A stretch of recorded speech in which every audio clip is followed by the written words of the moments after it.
Antes mesmo do cristianismo chegar, já existia a ideia de um único Deus com três formas, e essa ideia veio dos antigos sumérios. A história deles sobre a criação do mundo é muito sombria, muito misteriosa e um pouco assustadora. E o mais surpreendente é que, com o passar do tempo, mais evidências estão surgindo que podem indicar que algumas dessas ideias são verdadeiras. Por isso, seja você religioso ou não, é importante assistir a esta história até o final, porque neste vídeo não vamos apenas voltar aos primeiros escritos registrados na história, mas também vamos ver como alguns conceitos da ciência moderna concordam com a história dos sumérios. Portanto, a nossa ciência de hoje tem provas de que algumas das ideias ou histórias dos sumérios são verdadeiras. Mas antes de continuarmos, deixe um like neste vídeo. Isso é muito importante para nós, criadores de conteúdo. Muito obrigado. Antes do cristianismo, as pessoas já acreditavam que existia um Deus com mais de uma forma. Na verdade, o conceito mais antigo da trindade divina ou de três deuses começou na primeira religião do mundo, a religião suméria. De acordo com os estudiosos, a versão deles da trindade é milhares de anos mais antiga do que quando o cristianismo foi pregado.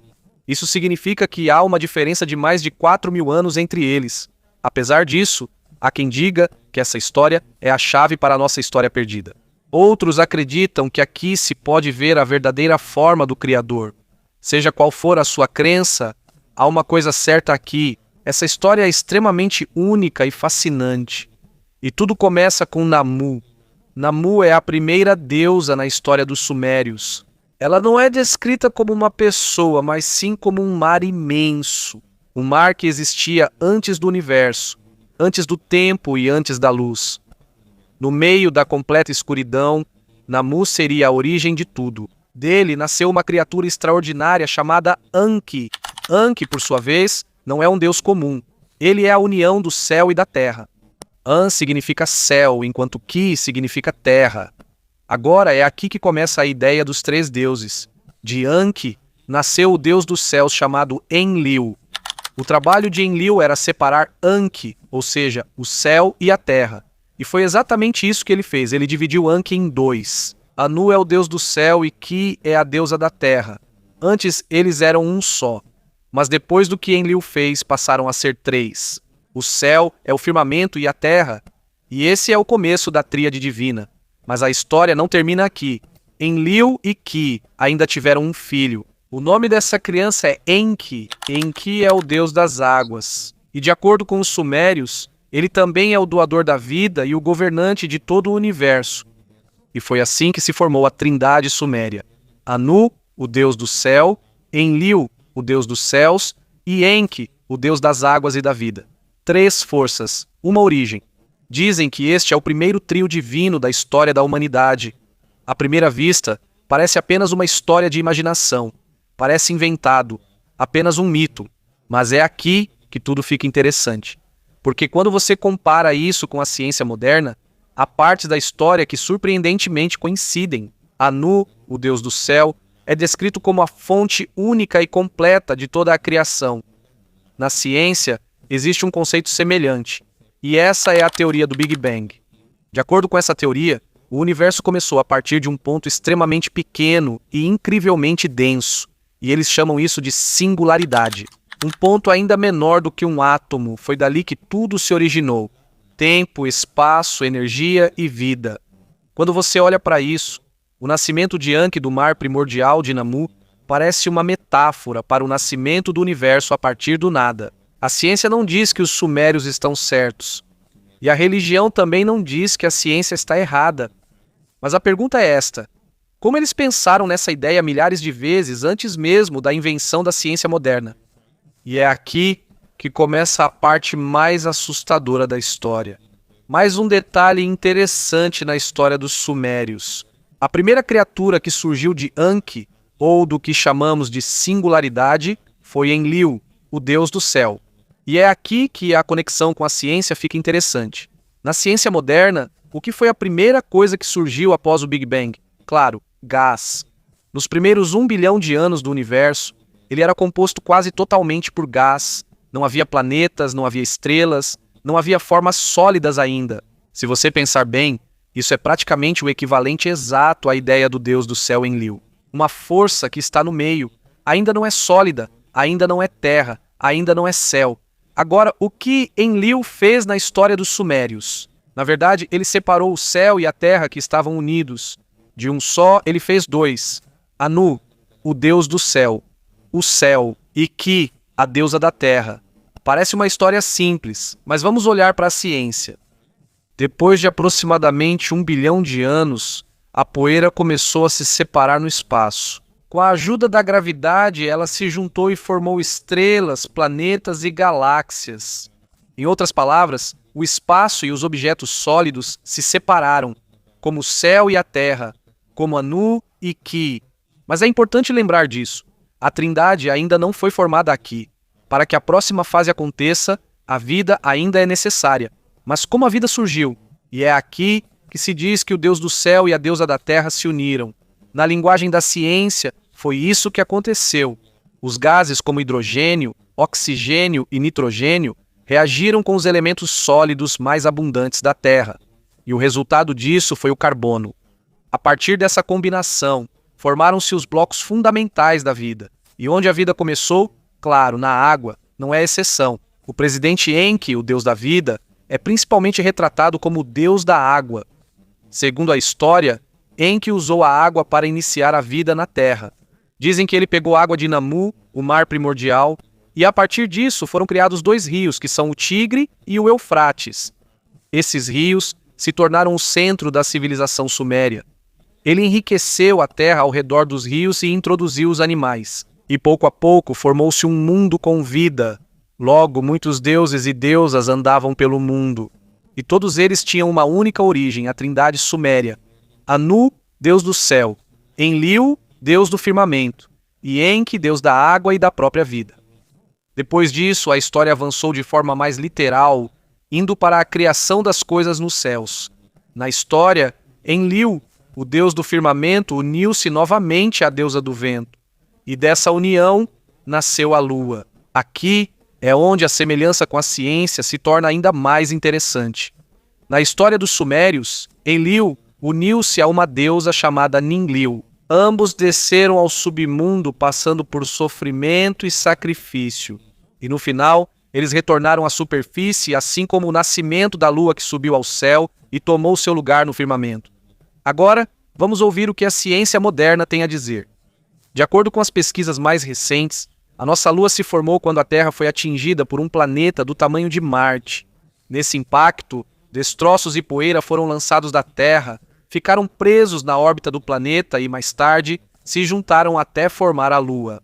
Pense nisso. Milhares de anos antes da ciência descobrir que a Lua veio do pó da Terra, a história dos sumérios já dizia que o Deus da Lua veio da Terra antes de ocupar seu lugar no céu. Mesmo que você não acredite que os sumérios tinham ciência avançada, é difícil não admirar a intuição deles. Eles não pensavam que eram o centro do universo. Eles também não achavam que o mundo era separado do céu. Muitas vezes subestimamos as culturas antigas, chamando-as de primitivas ou antigas. Mas parece que somos nós que ficamos para trás no conhecimento quando se trata da ideia de quão vasto é realmente o universo.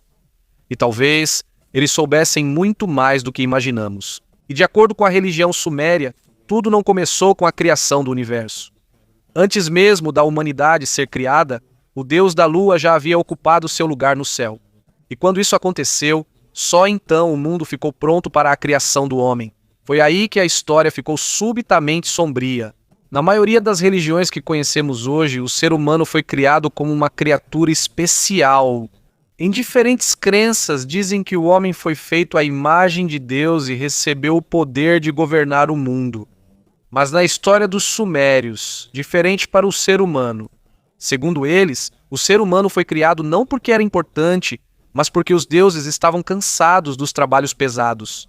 Naquela época, todos os trabalhos difíceis, como cavar canais, minerar e cultivar, eram feitos pelos deuses inferiores chamados Agi. Enquanto isso, os deuses principais eram chamados de Anunnaki, deuses descendentes de Anu, o deus do céu. No topo estava a Trindade, Anu, Enlil e Enlil. Abaixo deles estavam os Anunnaki, e na base estavam os Agi, que faziam todo o trabalho sujo. Durante cerca de 3.600 anos, os Agi não reclamaram, mas chegou um momento em que eles se cansaram. Os Adi se rebelaram, tomaram as minas onde trabalhavam, pararam de obedecer, mas no final foram derrotados pelos Anunnaki. Alguns deuses queriam mandar matar os Agi como punição, mas Anu, o antigo deus da Trindade, decidiu perdoá-los. Eles disseram que os Agi não voltariam mais ao trabalho. Mas havia um problema. Alguém precisava fazer o serviço. Então Anu, Enlil e Enki se reuniram e criaram um plano. Não para libertar o mundo, mas para criar um novo tipo de criatura. Uma espécie cujo único propósito seria servir. Uma raça que nasceria para trabalhar para os deuses. E essa espécie era o ser humano. Comparado com a religião moderna, essa visão é extremamente cruel. Hoje em dia, o ser humano é considerado o herdeiro do mundo. Mas, na crença dos sumérios, o ser humano não era nada além de um escravo dos deuses, que não se importavam com seu sofrimento. E se você acha que isso já é sombrio, mais perturbador ainda é a maneira como o primeiro ser humano foi criado. De acordo com a história, Anu, Enlil e Enki sacrificaram um deus chamado Gishtov, o deus da sabedoria. Sua carne e sangue foram misturados ao barro. Depois disso, e sim, é assim mesmo que a história conta, todos os deuses cuspiram nessa mistura. Pode soar estranho, mas é exatamente isso que está escrito nos antigos textos. Enki levou o deus da vida, quase para o que chamam de sala do destino. Com ele estava Ninu, a deusa do útero. Sua função era recitar palavras mágicas sobre a mistura de barro por um longo tempo. Enquanto o barro endurecia, Ninu dividiu em 14 pedaços. 7 foram colocados à direita, que se tornariam homens. 7 foram colocados à esquerda, que se tornariam mulheres.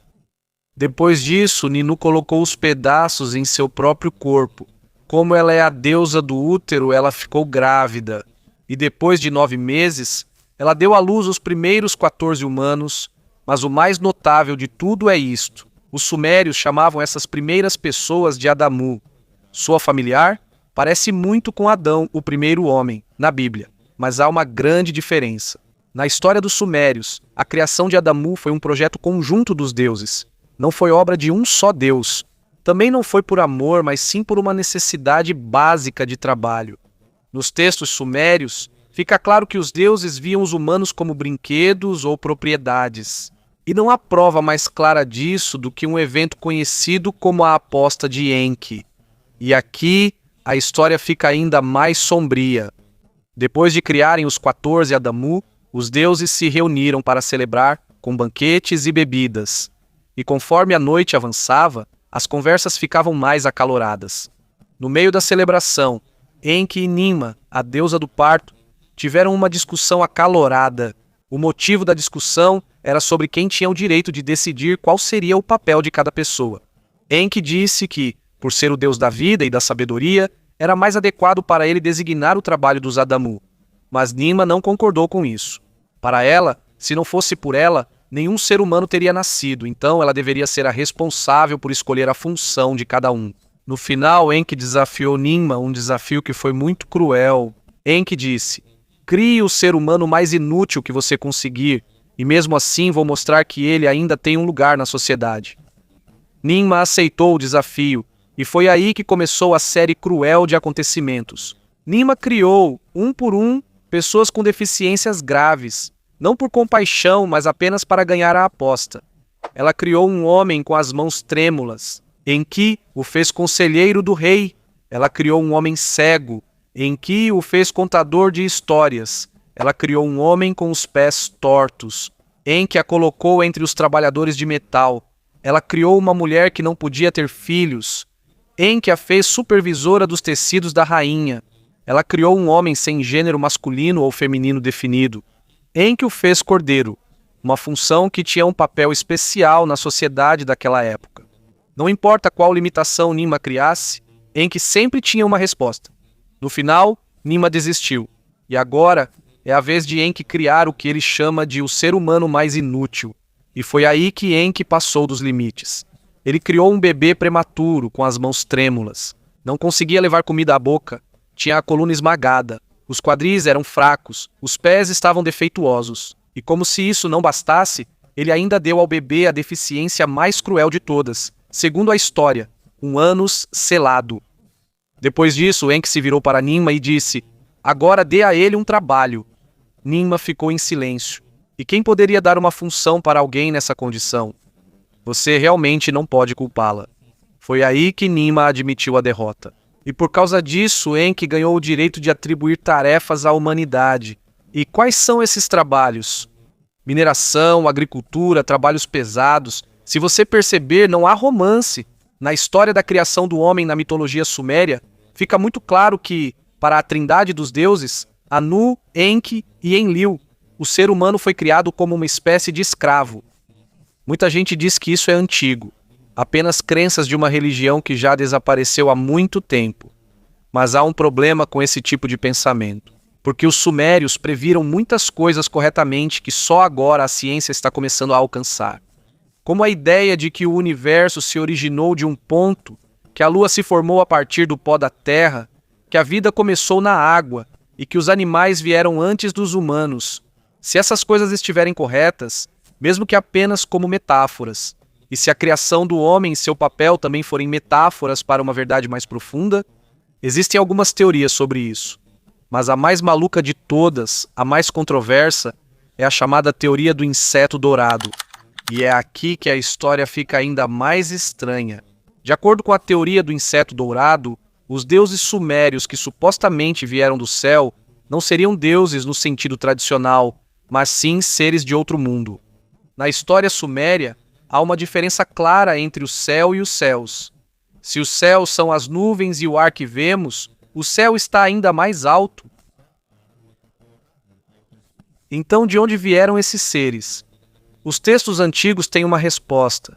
Segundo os escritos sumérios, os deuses vieram de Nibiru, e de acordo com a teoria de Zacarias Sitchin, Nibiru é um planeta que faz parte do nosso sistema solar e tem uma órbita de 3.000 anos. Isso significa que leva 3.000 anos para completar uma volta ao redor do Sol. Por estar muito distante, mesmo os telescópios modernos não conseguem vê-lo diretamente. À primeira vista, parece invenção, não é? Mas aqui está o surpreendente. Existem astrofísicos que dizem que é possível existir esse tipo de planeta. Um corpo planetário muito distante que raramente passa pelo sistema solar interno. A ciência não diz que existe Nibiru, mas também não fecha totalmente essa possibilidade. Segundo a teoria, esse planeta passou por uma crise climática severa, e para limpar sua atmosfera, eles precisavam de ouro. É aí que entra a Terra, porque, de acordo com essa teoria, a Terra é rica em ouro.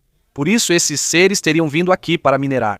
Após a rebelião dos IG, o ser humano foi criado novamente, agora com um desejo natural por ouro. Existem duas versões do que aconteceu a seguir na história. De acordo com uma versão, os humanos se rebelaram, então os Anunnaki deixaram a Terra. Segundo outra versão, eles já tinham conseguido o ouro de que precisavam, então foram embora. Mas ainda existe uma versão mais assustadora. De acordo com a forma mais extrema dessa teoria, eles não nos deixaram. Continuamos sendo escravos, não em correntes, mas no sistema. Continuamos acumulando ouro. Fazemos do ouro o centro da economia. Fazemos do ouro um símbolo de poder e riqueza. E de acordo com a teoria, a cada alguns milhares de anos, essas criaturas voltam. Eles pegam todo o ouro que acumulamos. Eles apagam nossas memórias e nos levam de volta à Idade da Pedra. Um dos pontos mais fortes dessa teoria é este. Nos escritos sumérios, está claramente dito que o ser humano foi criado como escravo, não é simbólico. Não é uma metáfora. Os deuses precisavam dos humanos para o trabalho físico, mineração e agricultura. Além disso, é verdade que o ouro tem a capacidade de ajudar na purificação da atmosfera em alguns processos tecnológicos avançados. Por isso, para quem acredita nessa teoria, os Anunnaki tinham um motivo claro. E quando você olha para a história da humanidade, há outro detalhe estranho. Nenhuma cultura que descobriu o ouro deixou de valorizá-lo, em qualquer lugar, em qualquer época. Parece que o ouro exerce uma atração natural sobre nós. Não é só emocional, é quase biológico. Para alguns, é possível que fomos projetados para procurá-lo. E se você acha que essa teoria já é sombria, existe uma ainda mais sombria. A próxima teoria diz que os humanos foram criados por uma espécie que também se parece com os humanos. Isso significa que fomos criados à imagem de Deus não por amor, mas porque fomos usados como sujeitos de experimentos biológicos. Isso não se refere ao Deus da Bíblia ou de qualquer religião moderna. Para quem acredita nisso, eles estão falando dos Anunnaki dos Sumérios. E se você voltar à história da aposta de Enki, fica fácil entender o porquê. A criação repetida de pessoas com deficiências só para ganhar um jogo parece uma série de experimentos. Mas também existe uma interpretação mais sutil. Segundo ela, o objetivo dos deuses não era fazer experimentos, e é aqui que a direção da história muda novamente. Porque na explicação seguinte, tudo isso não é literal, mas sim um aviso envolto em mito. E se isso for verdade, a pergunta é: qual é o aviso que os sumérios estão tentando nos passar? E é aí que o mistério se aprofunda ainda mais. De acordo com a versão mais suave dessa teoria, não fomos criados para sermos brincados ou torturados, mas sim para sermos observados de longe. Se você pensar bem, muitas religiões praticadas até hoje admitem que há alguém nos observando. Deus, anjos ou seres que não podemos ver. O que essa teoria faz é dar uma explicação tecnológica para a mesma ideia. Isso significa que não estamos apenas sendo observados, estamos tendo nossos dados coletados. E já que estamos falando de tecnologia, há outra teoria que é a favorita de muitos cientistas e pensadores, a teoria da simulação. A ideia aqui é simples, mas enlouquecedora. É possível que estejamos vivendo dentro de uma simulação de computador. As leis da natureza, gravidade, tempo, energia, podem ser apenas regras do programa no qual estamos rodando. Existem duas versões principais da teoria da simulação. Na primeira, somos seres físicos conectados a algum tipo de realidade virtual. Na segunda, é ainda mais intenso. Dizem que somos apenas softwares projetados para sentir que temos um corpo físico. Pode parecer loucura, mas dizem que isso não é tão louco quanto algumas observações científicas sobre a realidade. Por exemplo, o tempo não é igual para todos, mas ele desacelera quando você se move mais rápido. E tem mais. A menor unidade da matéria não é sólida. O átomo não é sólido. O elétron não é sólido. O próton não é sólido. O nêutron não é sólido. Mas a cadeira em que você está sentado agora é sólida. Como isso é possível? E aqui vai algo ainda mais surpreendente. O celular que você está segurando agora é feito de átomos. E 99% de cada átomo é espaço vazio, quase nada. Mas quando se juntam, formam algo que você pode segurar, que é pesado e real, o celular na sua mão. Tudo isso são fatos científicos. A única coisa que é teoria é isto. Talvez a realidade seja tão estranha assim porque ela é só um programa. Agora, onde entra a trindade suméria nisso? De acordo com alguns que conectam essa ideia, Anu, Enki e Enlil seriam como os programadores da simulação. Cada um deles tem seu próprio papel. Anu foi quem projetou todo o sistema. Enki e Enlil trabalharam em diferentes ambientes dentro do mesmo programa. Os IG foram os primeiros personagens criados para minerar recursos e informações, mas eles se rebelaram. Por isso foram criados os 14 Adamu para continuar o trabalho. E é aqui que entra outra conexão especial, o DNA. O DNA usa sequências de letras para armazenar informações. É como um código de computador. E o mais surpreendente é que alguns arqueólogos encontraram padrões de dupla hélice em impressões sumérias feitas milhares de anos antes de descobrirmos o DNA ou entendermos o que ele era. E já que estamos falando de milhares de anos de história esquecida, existe uma teoria que complica ainda mais tudo isso. Isso vem de Graham Hancock e é chamado de teoria do apocalipse antigo. De acordo com essa teoria, nossos ancestrais antigos eram mais avançados do que imaginamos. Eles não começaram como homens das cavernas primitivos com simples pedras e madeira. Em vez disso, é possível que tivessem tecnologia avançada. Talvez tivessem computadores, talvez até viagens espaciais. Segundo Hancock, é possível que fossem tão avançados ou até mais avançados do que nós hoje. Mas houve um antigo apocalipse, uma catástrofe global que apagou a tecnologia, o conhecimento e a civilização. E por causa disso, a humanidade voltou para a Idade da Pedra. Uma das evidências mais citadas para isso é a Grande Pirâmide de Gizé. Ela foi feita com tanta precisão que até a tecnologia moderna teria dificuldade em reproduzi-la. Além disso, isso torna tudo ainda mais impressionante. A tecnologia pode desaparecer facilmente. Uma única erupção solar forte, se for suficientemente poderosa, pode destruir todos os eletrônicos do mundo. Sem computadores, sem dados, sem registros, como se fosse um botão de reset. E é aqui que todas as teorias se encontram. Deus sumério, simulação, civilizações perdidas, ouro, apagões de memória e retorno ao começo. Não estou dizendo que isso é verdade. Também não estou dizendo que está errado. Mas uma coisa é clara. A origem da história humana é mais profunda do que geralmente pensamos. E se há uma lição que os sumérios nos deixam, talvez seja essa a pergunta que devemos refletir. Será que realmente somos a civilização mais avançada que já existiu? Ou somos apenas os mais recentes a esquecer? É preciso um grande desastre para apagar quase todas as megaestruturas. Quando isso acontecer, o que vai restar?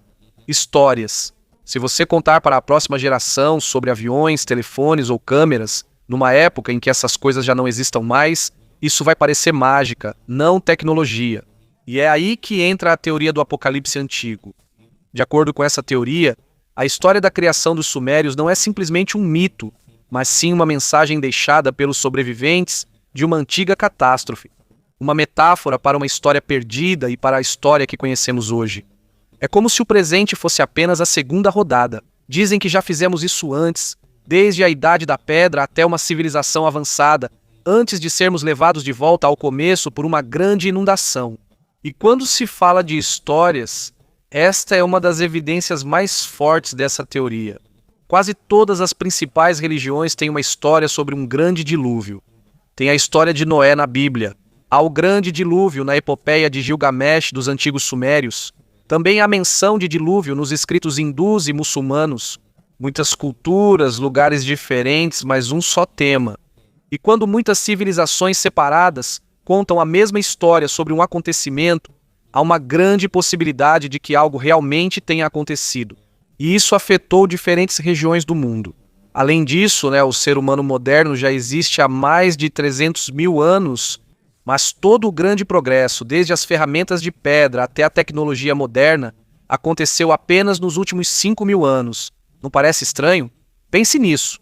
O que é mais plausível? História A. Nossos ancestrais tinham o mesmo tamanho de cérebro e biologia que nós. Mas por quase 295 mil anos, não houve nenhum progresso tecnológico significativo. Então, de repente, em apenas 5 mil anos, conseguimos construir arranha-céus e naves espaciais. Ou, história B. Em 300 mil anos, subimos e caímos várias vezes em termos de tecnologia por causa de desastres.